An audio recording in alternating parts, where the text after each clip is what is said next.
Welcome to the Speak with People podcast. My name is Jason Raitz. I'll be your host today, and I'm so glad that you are joining us. Remember, again, this podcast exists because we believe healthy communication is oxygen for your relationships and your leadership. So whether you communicate one-on-one, to a team, from a stage, or from behind a screen, we really hope that this podcast challenges you, encourages you, inspires you to communicate in healthy ways.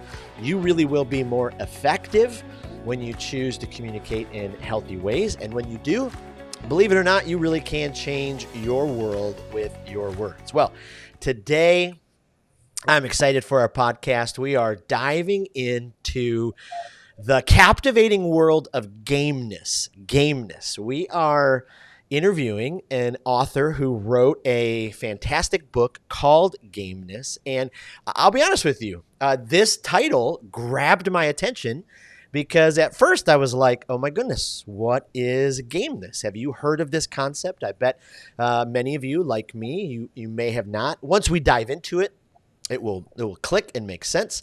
But we're going to answer questions like, how do you live beyond your inevitable problems and pain that threatens to derail you from your fullest potential? How do you embrace resilience? How do you refuse to quit?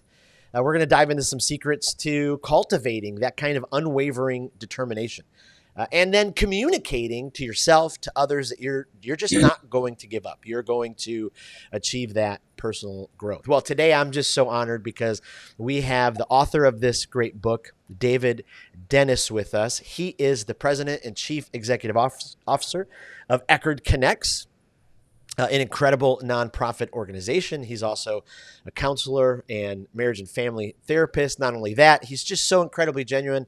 I'm so honored to have him on the podcast. David, welcome to the Speak with People podcast.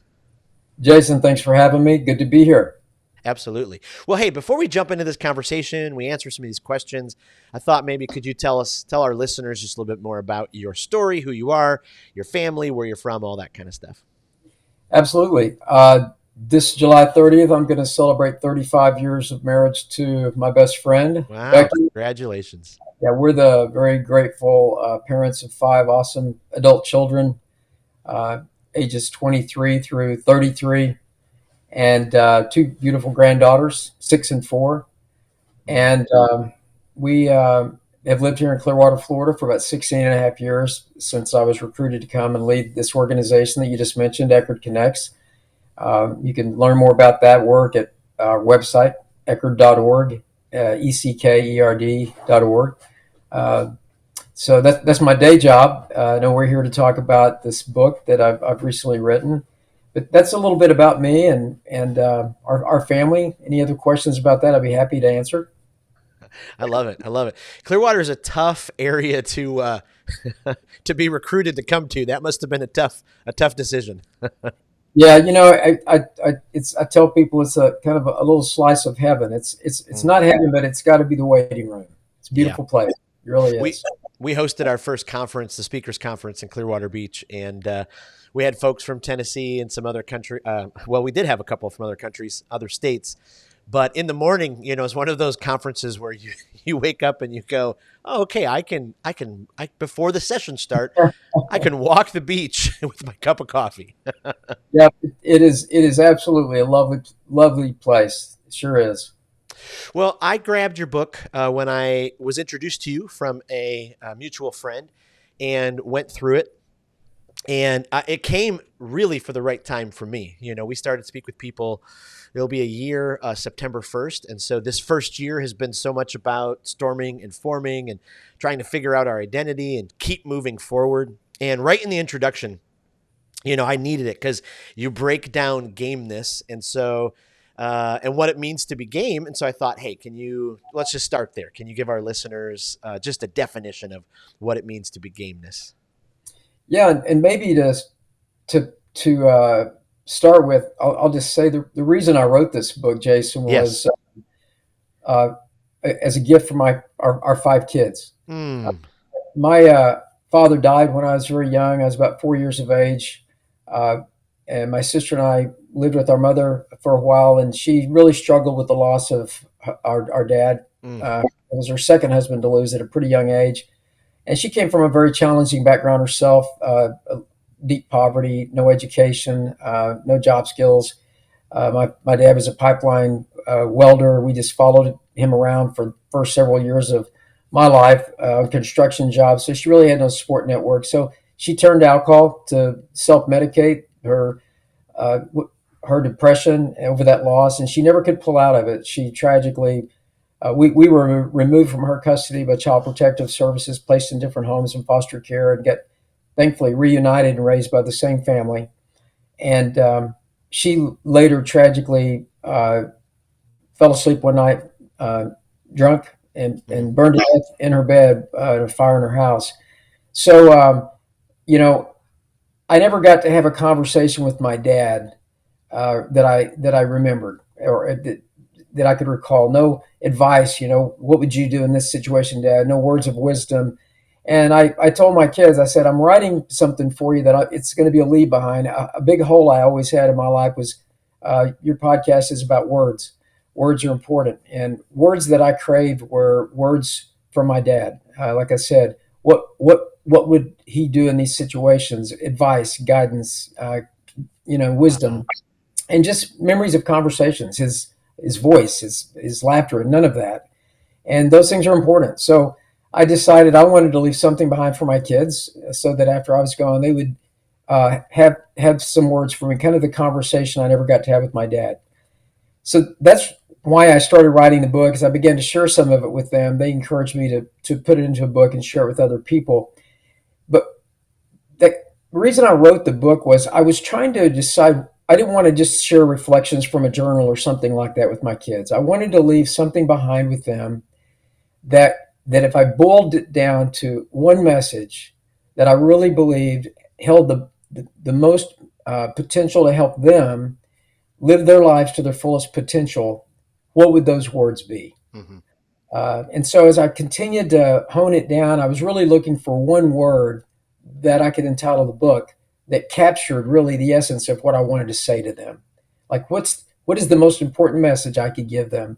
Apart from, we're a family of faith. So, trying to live out my faith in genuine ways, sharing that with them was obviously more important than this. But aside from that, this message, I was familiar with the word. I'd heard of the word gameness, and I kind of thought I knew what it meant, and I was always attracted to it. And so I decided to look it up.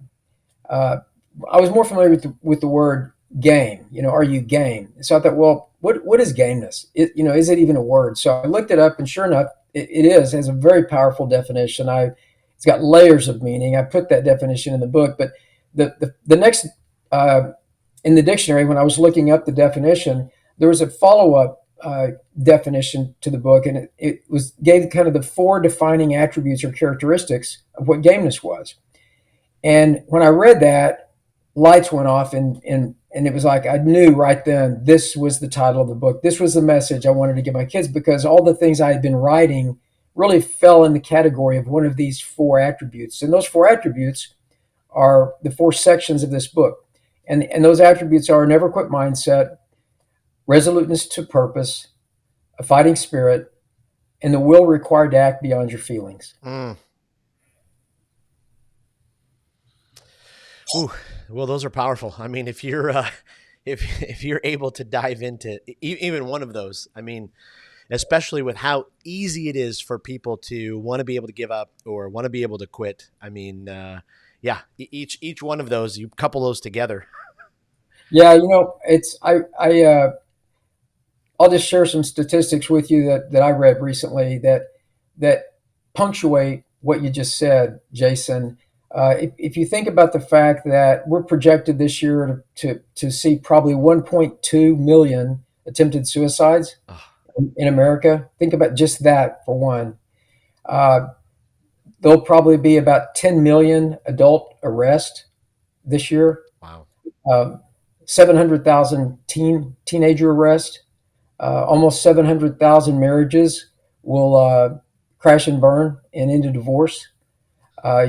250,000 children will probably end up being put in foster care, new ones this year. And Cause of death in America, the greatest cause of death in America this year, number one, which it's been in many years past, will be heart disease linked to obesity and inactivity. Mm. So I share all those to say that's a lot of quitting. And when you look at the pain associated with all of that quitting, because it was a lot of pain usually in people's lives that cause that quitting, then the collateral damage in other people's lives that's fallout from that quitting.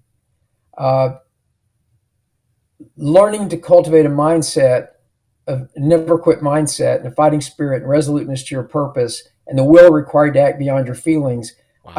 I'm not sure there's a more important thing that we could do in our life than cultivate that mindset, because you're not born with this. It's not an innate thing. Wow. Well, and what hope that brings people, because so often we think we get so wrapped up into the fear of missing out and we see somebody else succeed and we watch it all online and we think, well, I could never, I mean, that really speaks to resilience, so how can leaders, how can people kind of cultivate this mindset of perseverance and resilience in the face of their challenges? I mean, because you dove just a little bit into your story. I mean, you went through a lot of challenges, and so you came out the other side, and were able to put those words into a book. And so, yeah, how can we develop that mindset of perseverance? Yeah, one of the things that I would say right off the bat is that it may sound like a small nuance, but it's really not. And that is, there's a significant difference between resilience and gameness. Hmm. Resilience is an important part of gameness, and it's a step toward gameness. Mm-hmm.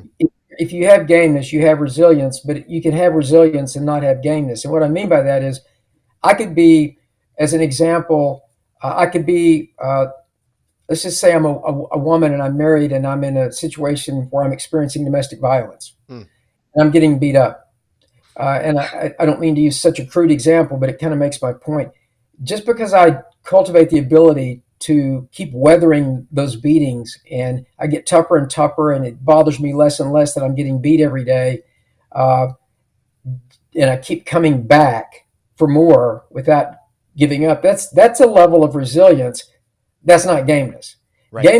Gameness is when adversity comes your way, problems come your way, pain comes your way, and you find a way to get wiser, stronger, more resourceful, better for it. And you don't bounce back, you bounce forward. So Yes. resilience is bouncing back.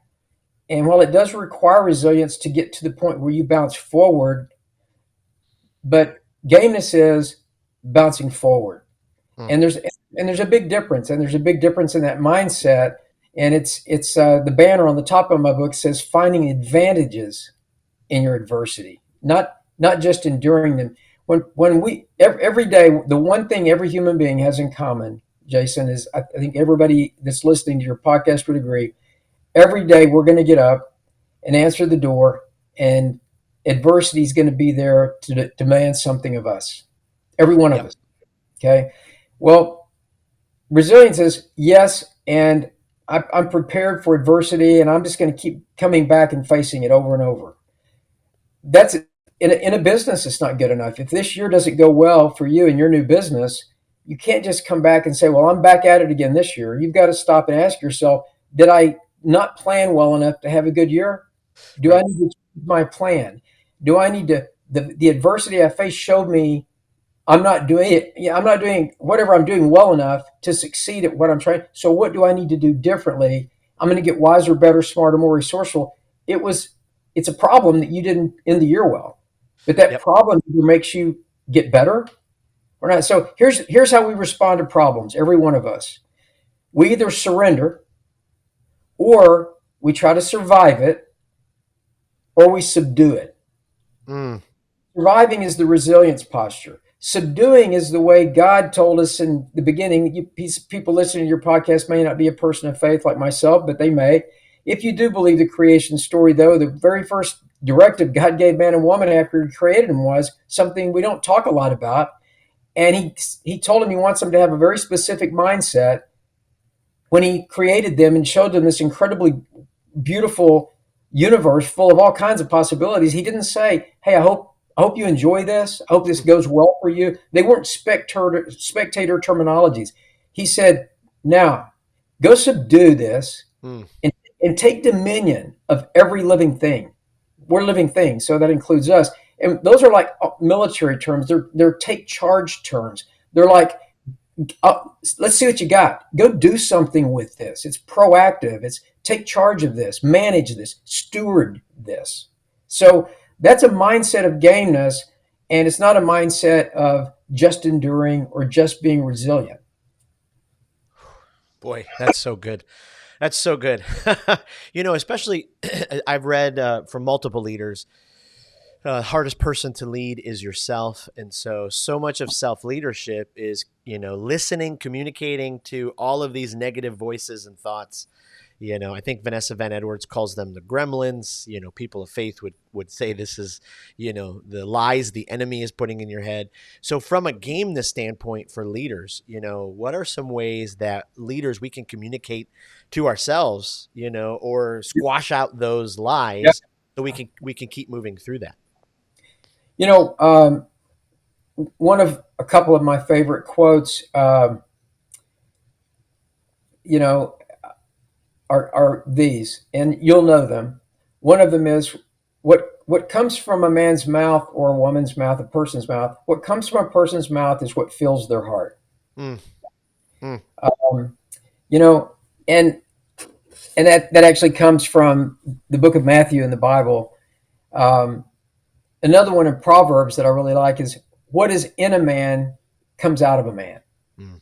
or what is in a person comes out of a person. So I guess the most important point I would make there is, you know, whatever comes out of our mouth, those two statements remind us is what fills our heart. It's what fills our mind. Mm. So well, I mean, you're going to speak the things that your heart is full of and that your mind is full of. Yeah. Okay. I can't choose all my circumstances in life, so I can't choose the pain that I experience, and so therefore how much pain I've experienced and how much pain may be in my heart or in my mind and memories of the past and all kinds of things like that. But I can choose what I'm going to do with that.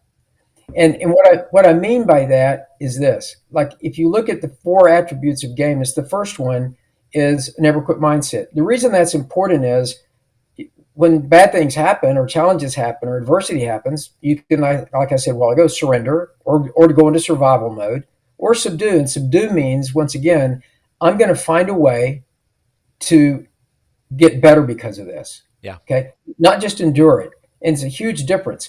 And the way that happens is this: you're all of us live in a world that is uncertain, Mm.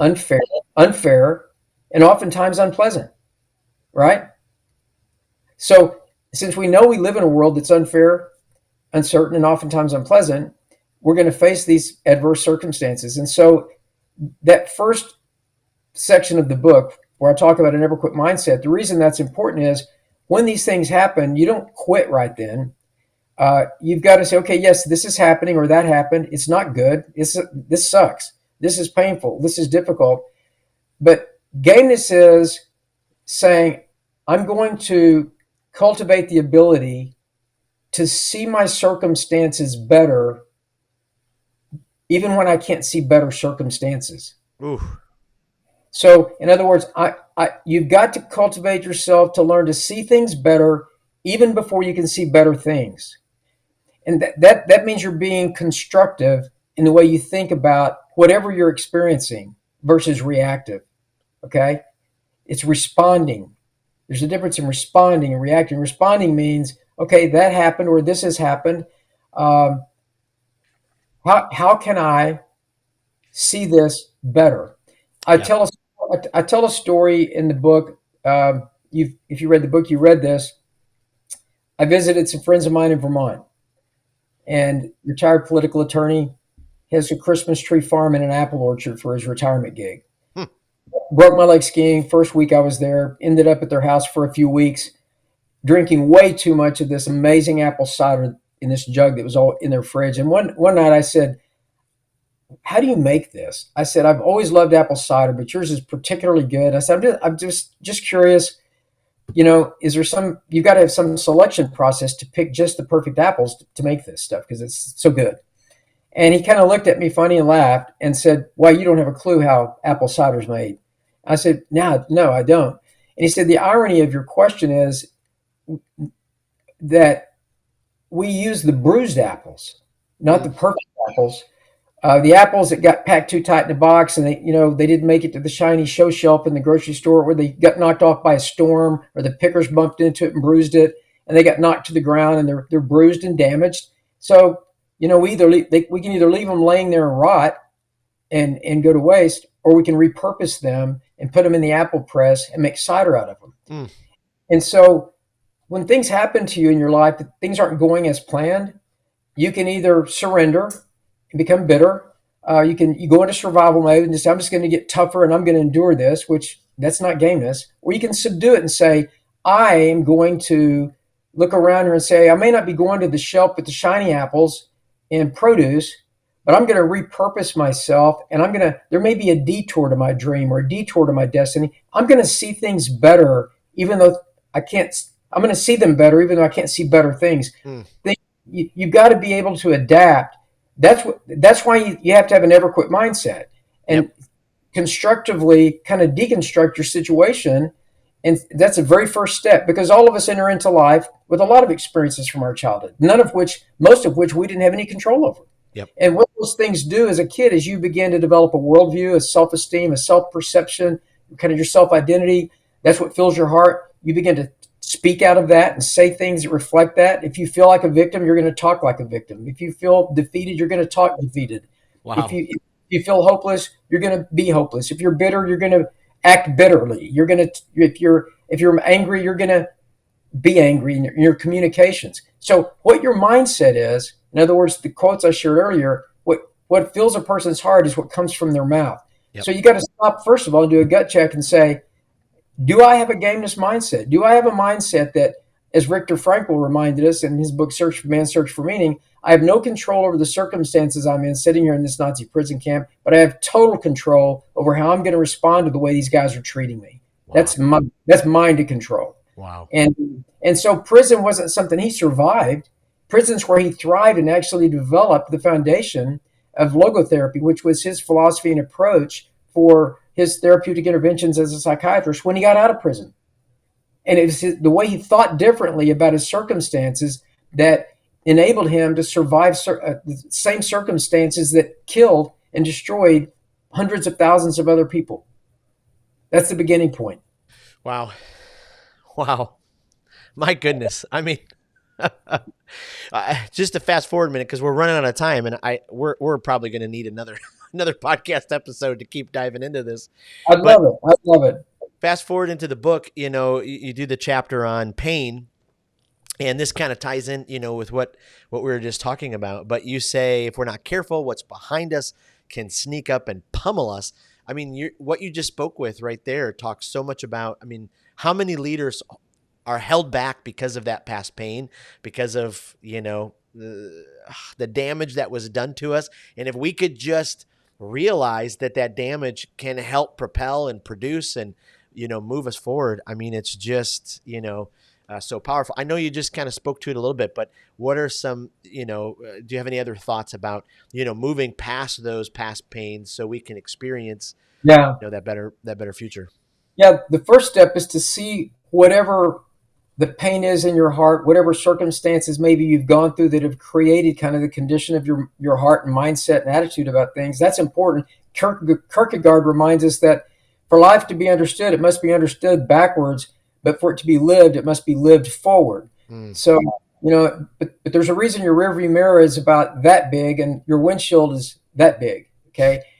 So the next step in gameness is resoluteness to a purpose, which is all about fulfilling your potential. So the first step is to upgrade your perspective, see things better, even though you can see better things. But the second thing is see the invisible. I have a quote that on a plaque I keep on my desk. It says, only those who see the invisible can do the impossible. Ooh. And there's a great verse in the Bible that says, without a vision, the people shall perish. Well, the opposite of the word perish is to thrive, which means, so then if you have a vision and you can see clearly a picture of something that, yeah, it may not exist yet, but that becomes your goal or your dream or your vision, and you begin to see that, that creates an attitude of an energy of thriving rather than atrophying, which is what the word perish means. Okay. So a vision for your future is you've got a compass, but you've also got an engine. So you've got to have the right perspective over your challenges, things you're facing, things you may have inherited in your life.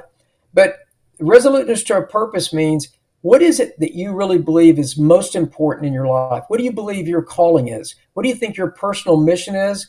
Your business mission, and also your ultimate purpose. I have an ultimate purpose in my life that has to do with my faith, but my kind of day-to-day mission as far as me living out my life is to advance the potential and purpose of others. So to be focused on your resoluteness to a purpose means that I'm driven by what's in front of me.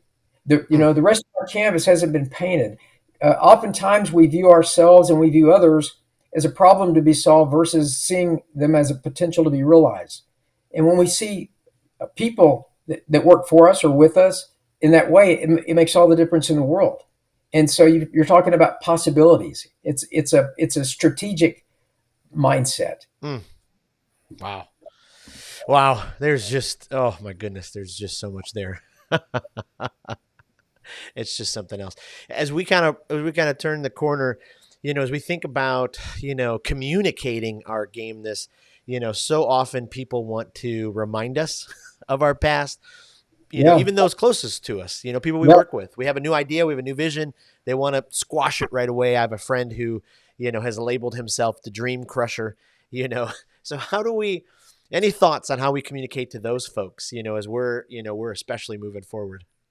Yeah. And I'll tell you, this is a real important part of the book as well. The last section of the book is called The Will Required to Act Beyond Your Feelings. I'll tell you a quick story. I was writing this book, and if you've ever written a book, it's a lot harder than you might imagine.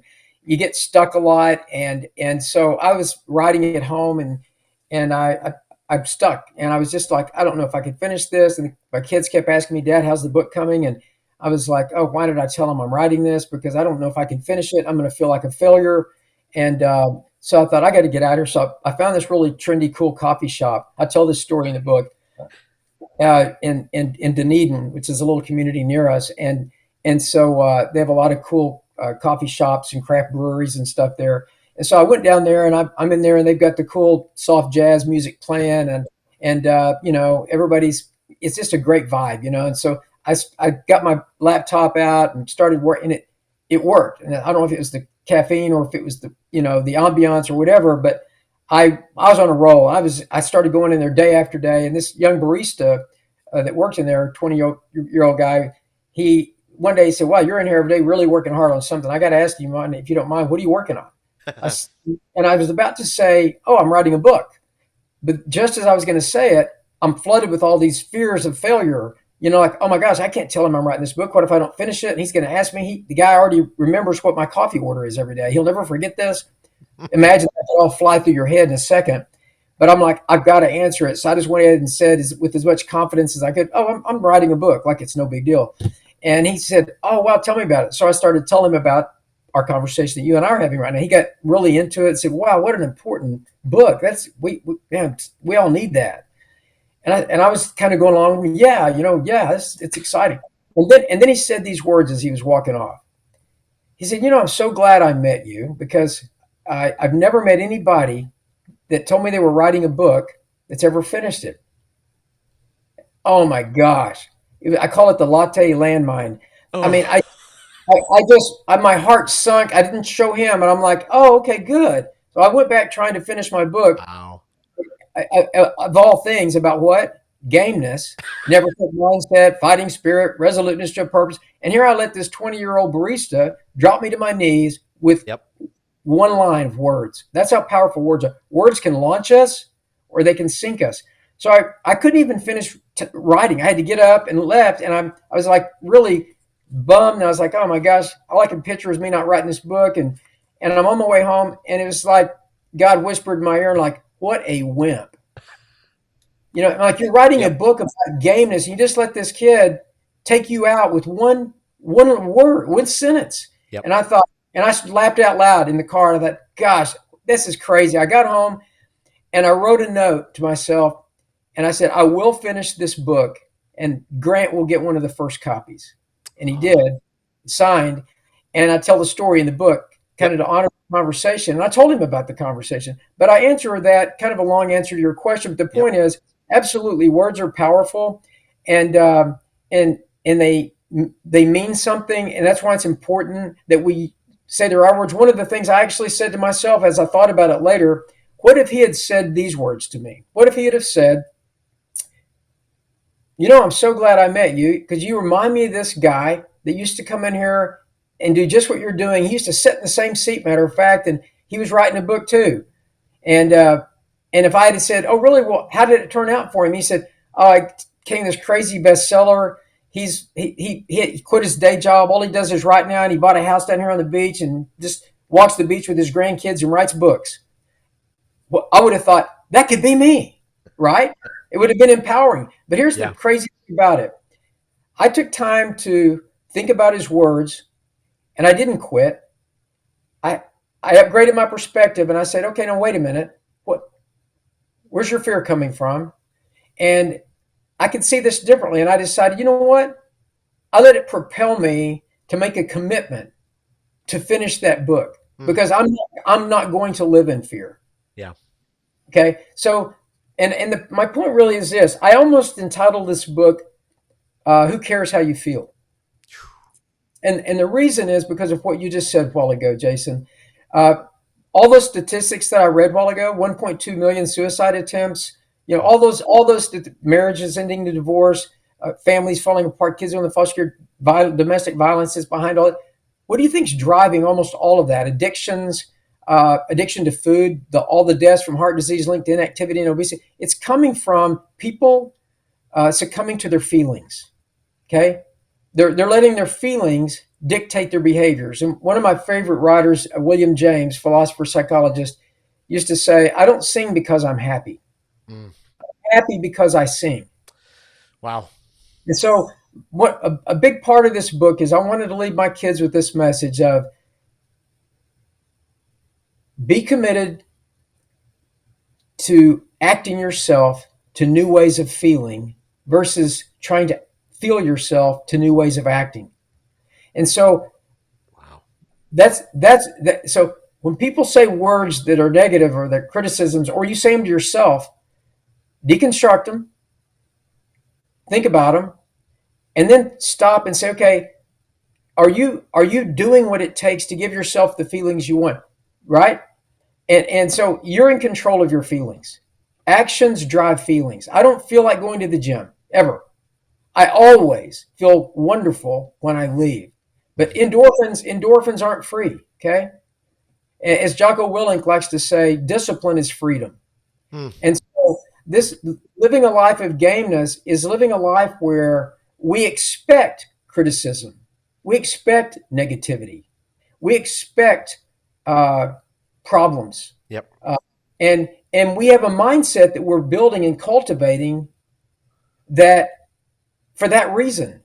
I know that's coming every. I'm not gonna. Why do we keep acting surprised that Jason said this to me? And it made me feel like this, and we're Yep. whiny victims. It's just like we have this virus of victimhood going on in our life, and it's like we're choosing that. Okay, that's not the mindset God told us to have. He said, "No, Jason, you're just supposed to go subdue and take dominion." So when somebody says something like that, is there any value in what they said? Deconstruct it.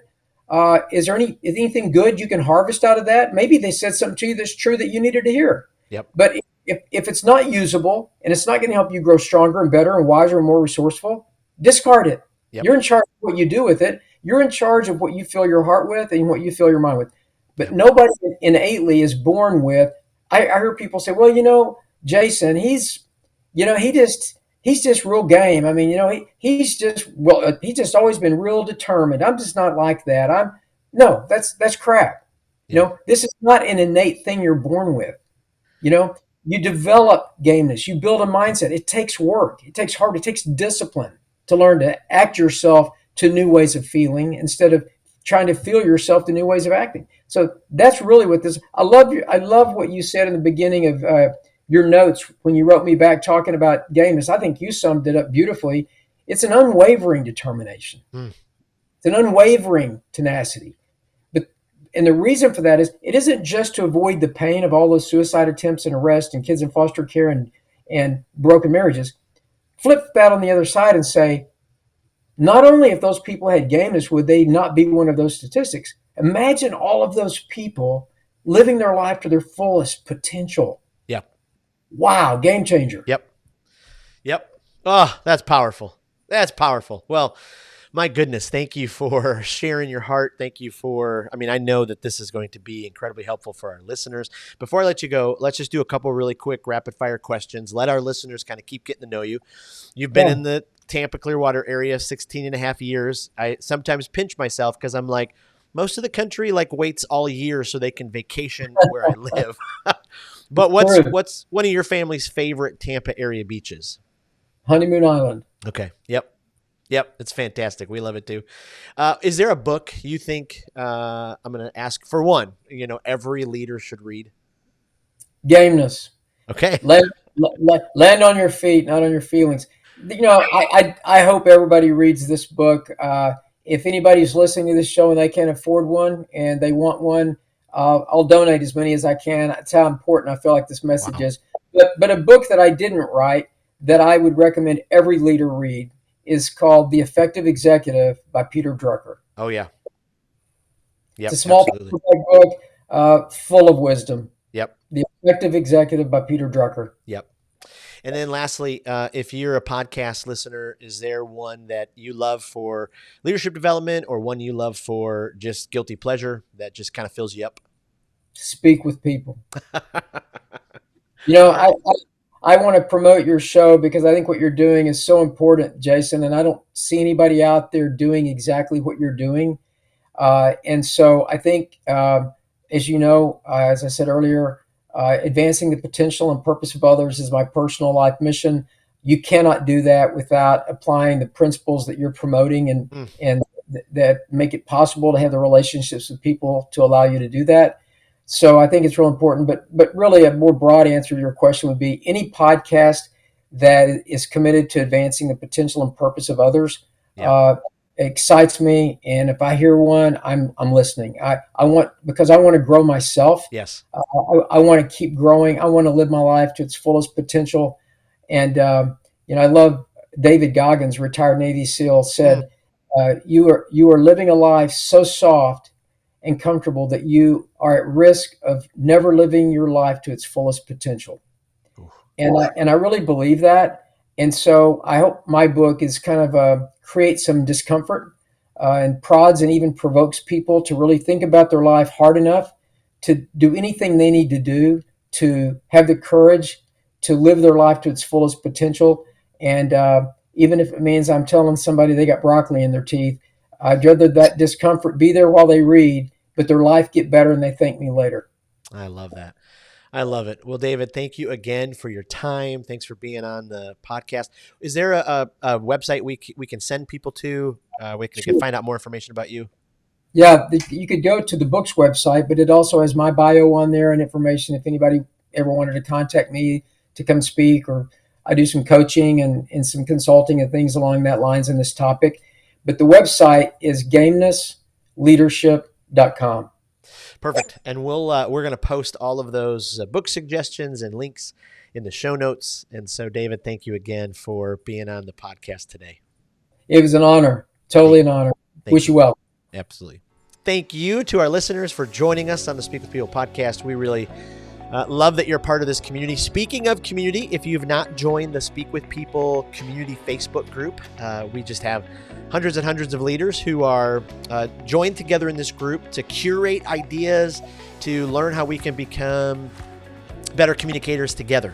And so just go to Facebook and search for Speak with People community group. Also, if you have not seen The Pathway is finally out. Speak with People's resource to help every leader with their public speaking skills. So if you're someone who rarely speaks in public, or you're someone who speaks in public often, this is an 8-step guide that helps you become a more confident, a more clear, and captivating communicator. So you can find it at speakwithpeople.com/thepathway. You can download the video course, The Pathway, or you can do private coaching with me, and we'll work together on your public speaking skills. Again, thank you so much for being a part of the Speak with People podcast. Thank you again for listening, for sharing, for leaving a review. Again, this podcast exists because we believe healthy communication is oxygen for your relationships and your leadership. So whether you communicate one-on-one, to a team, from a stage, or from behind a screen, we hope that you were challenged and inspired today to communicate in healthy ways. We know that when you do, you really will change your world with your words. Thanks again, and we'll see you next week on the podcast.